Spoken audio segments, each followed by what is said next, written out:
Kahit na to, usulog sa sarili, ipasa naman po na to sa itong anak. Expire naman takot din. Lately, namatay si Tuan.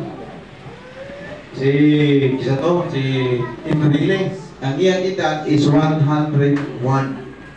Pero namatay gihapon siya. So, murag tanaw na to, taas-taas yun, no?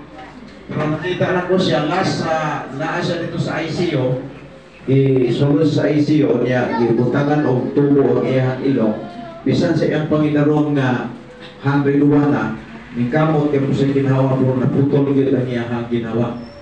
Sa kwenta ko, kita din sa kalibutan, din ingon panunglowa, kung kita mahibalo ka sa takwaon sa Ginoo.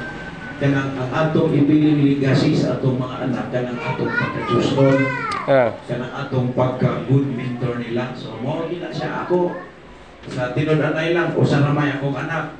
Pero mo rin ginig kanunay nga akong gi-remind sa akong anak nga, na, kung sa itulo ni mama ni mo unako, iman ina, kaya maunay imuhang future.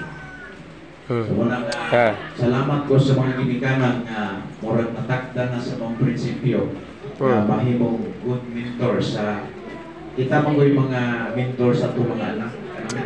Wala ako na ko, padlumon kayo, wala po ito. Bumiran na sa iya, yung sana pagtudlo, di ba? Kabantay ka na na ay mababat na nagwali ko sa prisma sa una na ay narakpan kayo ng awat, nakapatay ang pangitaon, kisa'y amahan, kisa'y anak, di ba? Kisa man ang mama na, kisa'y papa na, di ba? So dako kayo part ng atong life sa atong mga bata.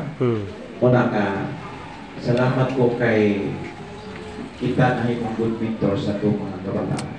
Okay, akong ihatag na sa itong MC para